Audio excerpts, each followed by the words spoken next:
Hi friends, this is Bani and welcome to my channel. বন্ধুরা, আজকে আমি তোমাদের জন্য কিছু সহজ সেন্টেন্স স্ট্রাকচার নিয়ে এসেছি। দেখো, স্ট্রাকচারগুলোর ব্যবহার না জানলে ইংরেজিতে কথা বলাটা সত্যিই অসম্ভব। প্রায় তোমরা শুনে থাকবে I am done, I am lost, I am over, I am blessed. সেন্টেন্সে এগুলোকে আমরা ঠিক কিভাবে ব্যবহার করতে পারি, অর্থাৎ কোন অর্থে ব্যবহার করতে পারি? দেখো, যেরকমটা শুনতে মনে হয় সবসময় কিন্তু সেন্টেন্সে ঠিক সেই একই অর্থে ব্যবহৃত হয় না।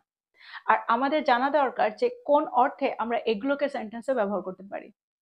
তো আজকের এই ভিডিওটাতে আমরা এই ধরনের কিছু সহজ সেন্টেন্স স্ট্রাকচার শিখব।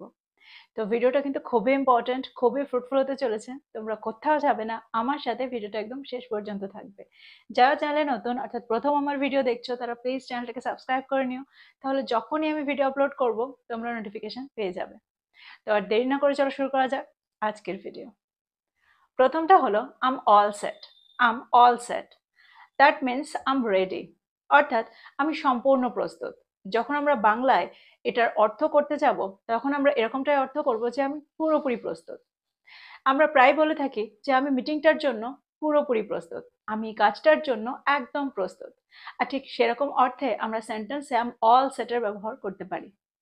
সেন্টেন্স দেখো, সেন্টেন্সে আমরা এটাকেই, ফ্রেজটাকে কি করে ব্যবহার করছি, স্ট্রাকচারটাকে কি করে ব্যবহার করছি। যদি আমি বলি আমি মিটিংটার জন্য সম্পূর্ণ প্রস্তুত, I'm all set for the meeting, I'm all set for the meeting. যদি আমার বলতে হয় যে আমি মিটিংটার জন্য সম্পূর্ণ প্রস্তুত ছিলাম, তখন আমরা সেন্টেন্সটাকে কিভাবে বলবো? তখন আমরা বলবো I was all set for the meeting, I was all set for the meeting. যদি আমি বলি মিটিংটার জন্য সে সম্পূর্ণ প্রস্তুত, he is all set for the meeting, they are all set for the meeting. যদি আমাদের বলতে হয় তারা মিটিংটার জন্য সম্পূর্ণ প্রস্তুত। তো তোমরা বুঝতে পারছো যে আমরা একটা স্ট্রাকচার দিয়ে বিভিন্নভাবে সেন্টেন্স কি করে বানাতে পারি, বিভিন্ন রকম সেন্টেন্স কি করে বানাতে পারি। যদি আমি বলি নতুন চাকরিটার জন্য আমি সম্পূর্ণ প্রস্তুত, I am all set for the new job, I am all set for the new job. এই সেন্টেন্সটাকে তোমরা পাস্ট টেন্সে বা অন্য কোনো সাবজেক্টের ব্যবহার করে তৈরি করে ফেলো আর আমাকে কমেন্ট বক্সে কমেন্ট করো। পরের স্ট্রাকচারটা হলো আম টাইড আপ। আম টাইড আপ, যার অর্থ হলো আম বিজি, অর্থাৎ আমি ব্যস্ত। যখন আমাদের বলতে হবে যে আমি কাজটাতে ব্যস্ত, আমি অফিসে একটা মিটিংয়ে ব্যস্ত, তখন আমরা আম টাইড আপের ব্যবহার সেন্টেন্সে করতে পারি। এক্সাম্পল দেখো, যদি আমি বলি আমি একটা মিটিংয়ে ব্যস্ত আছি, অর্থাৎ আমি একটা বৈঠকে ব্যস্ত আছি, I'm tied up in a meeting, I'm tied up in a meeting. যদি আমাদের বলতে হয় আমি একটা মিটিংয়ে ব্যস্ত ছিলাম, তাহলে সেন্টেন্সটা কি হবে? I was Tide up in a meeting. আমরা একটা মিটিংয়ে ব্যস্ত ছিলাম, we were tied up in a meeting. আরেকটা এক্সাম্পল দেখো, যদি আমি বলি আমি আমার কাজে ব্যস্ত আছি, I am Tide up with my work, I am Tide up with my work. আমি একটা কলে ব্যস্ত ছিলাম, I was Tide up on a call, I was Tide up on a call. পরের স্ট্রাকচারটা হলো I am done with, I am done with. দেখো, স্ট্রাকচারটাকে দুভাবে ব্যবহার করা যায়।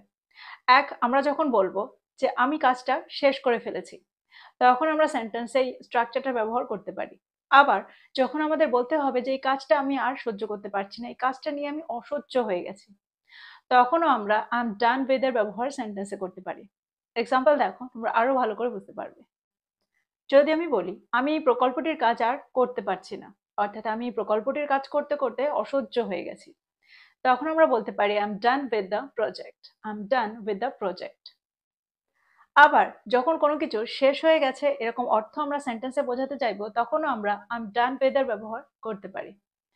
অর্থাৎ যদি আমি বলি আমার বাগানের কাজ শেষ হয়ে গেছে, I am done with the garden work, I am done with the garden work. তোমরা প্রায় বলতে শুনবে যে আমি এই যানজটটাতে অসহ্য হয়ে গেছি, বা আমি এই যানজটটা আর সহ্য করতে পারছি না, I am done with this traffic jam, I am done with this traffic jam. তো তোমরা বুঝতে পারছো এই সেন্টেন্সগুলোর মধ্যে দিয়ে যে আমরা আই এম ডান উইথ কে সেন্টেন্সে কি করে ব্যবহার করছি। এবার আমরা দেখব পরেরটা। পরেরটা হলো I'm flying high, I'm flying high, that means I'm very happy, I'm delighted, অর্থাৎ আমি খুব খুব খুশি। যদি আমি বলি আমি আমার নতুন চাকরিটার কারণে খুব খুশি, I'm flying high because of my new job, I'm flying high because of my new job. আমি আমার নতুন চাকরিটার কারণে খুব খুশি ছিলাম। এই সেন্টেন্সটাকে কিভাবে বানাবো? I was flying high because of my new job. তো সেন্টেন্সগুলোকে বিভিন্নভাবে তৈরি করো, দেখবে খুব সহজেই তোমরা এগুলোর সাথে সরগর হয়ে গেছো। আরেকটা এক্সাম্পল দেখো, আমি খুব খুশি কারণ আমি নতুন কিছু শিখেছি। I'm flying high because I have learned something new. I'm flying high because I have learned something new. তো এই সেন্টেন্স দুটোর মধ্যে দিয়ে তোমরা বুঝতে পারছো সেন্টেন্সে আমরা এই স্ট্রাকচারটাকে কি করে ব্যবহার করছি। পরের স্ট্রাকচারটা হলো I'm rejuvenated. I'm rejuvenated, যার অর্থ হলো আমি পুনরুজ্জীবিত হলাম বা আমি পুনরুজ্জীবিত হয়েছি। যদি আমি বলি আমি আমার ঘুমের অভ্যাসের উন্নতি করে পুনরুজ্জীবিত হলাম বা পুনরুজ্জীবিত হয়েছি, I'm rejuvenated by improving my sleep habits. I'm rejuvenated by improving my sleep habits. আমি একটা ইতিবাচক মানসিকতা আলিঙ্গন করে নতুন জীবন ফিরে পেয়েছি। আমরা এটাও বলতে পারি আমি একটা ইতিবাচক মানসিকতা আলিঙ্গন করে পুনরুজ্জীবিত হয়েছি। সেন্টেন্সটা কি হবে? I'm rejuvenated by embracing a positive mindset. I'm rejuvenated by embracing a positive mindset. পরের স্ট্রাকচারটা হলো I'm lost. I'm lost. দেখো এই স্ট্রাকচারটার দুটো অর্থ আছে, অর্থাৎ দুটো অর্থে আমরা স্ট্রাকচারটাকে ব্যবহার করতে পারি। আমরা যখন ফিজিক্যালি কোথাও হারিয়ে যাব, অর্থাৎ কোনো একটা নতুন জায়গায়, কোনো একটা অচেনা জায়গায় যখন আমরা নিজেকে হারিয়ে ফেলবো, তখন আমরা আম লস্ট এই স্ট্রাকচারটা ব্যবহার করতে পারি। আবার আমরা যখন মানসিকভাবে কোথাও হারিয়ে যাব, তখনও আমরা আম লস্টের ব্যবহার সেন্টেন্সে করতে পারি।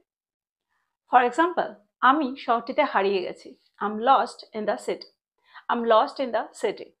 যদি আমার বলতে হয় যে আমি এই নতুন শহরটিতে হারিয়ে গেছি, I'm lost in this new city. I'm lost in this new city. আমি ওই শহরটিতে হারিয়ে গিয়েছিলাম। I was lost in that city. I was lost in that city. আরেকটা এক্সাম্পল দেখো, আমি এই বইটির মধ্যে হারিয়ে গেছি। I'm lost in this book. I'm lost in this book. আমি এই বইটির মধ্যে হারিয়ে গিয়েছিলাম। I was lost in this book. I was lost in this book. এবার আমরা দেখব পরেরটা। পরেরটা হলো I'm away. I'm away, অর্থাৎ আমি দূরে আছি। আমরা প্রায় সময় বলে থাকি যে আমি বাড়ি থেকে দূরে আছি। I'm away from home.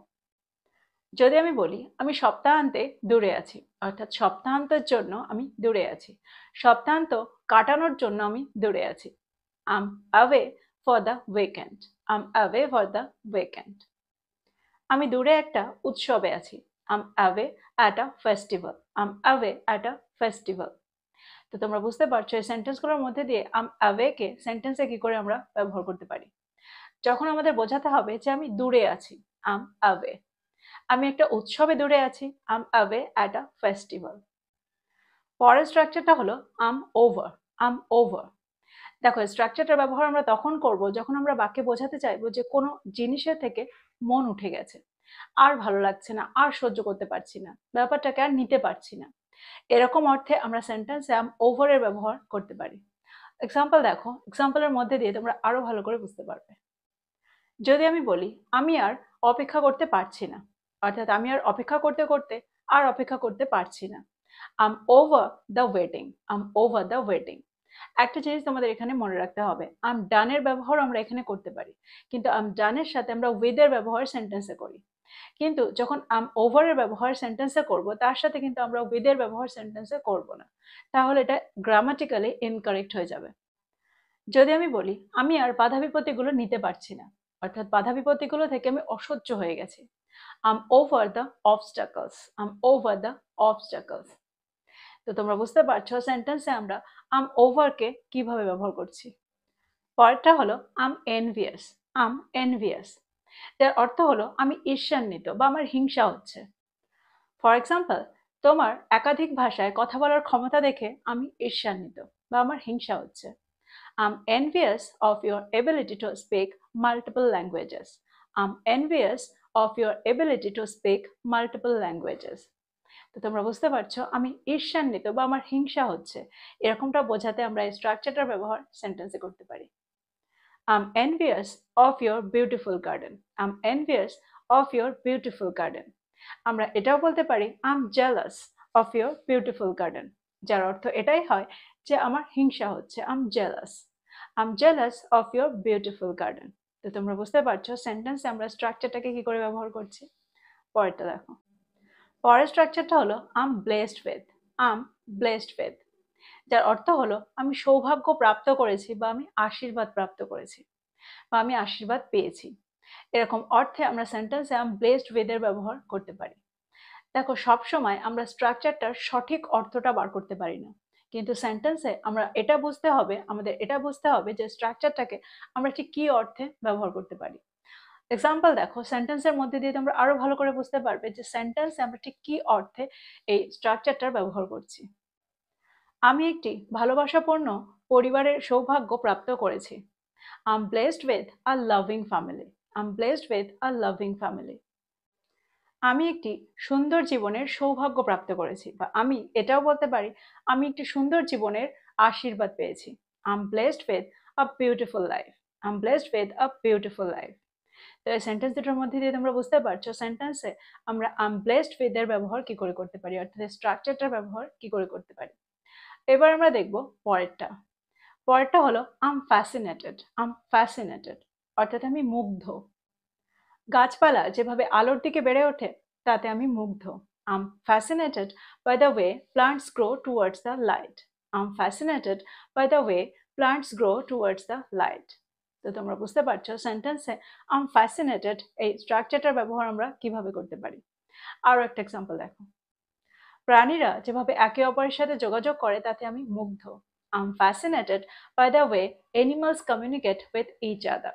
I am fascinated by the way animals communicate with each other. তো আমার মনে হয় এই সেন্টেন্স দুটোর মধ্যে দিয়ে তোমরা খুব ভালো করে বুঝতে পারলে সেন্টেন্স আমরা স্ট্রাকচারটাকে কি করে ব্যবহার করতে পারি। তো এই ছিল আজকের টপিক, এই ছিল আজকের ভিডিওটা ভালো লাগলে লাইক করতে ভুলে যেও না, বন্ধুদেরকে শেয়ার করো যারা ইংরেজি শিখছে। So this is all about today. I will be back with another video. Till then, take care. Thank you for watching this video. Bye bye.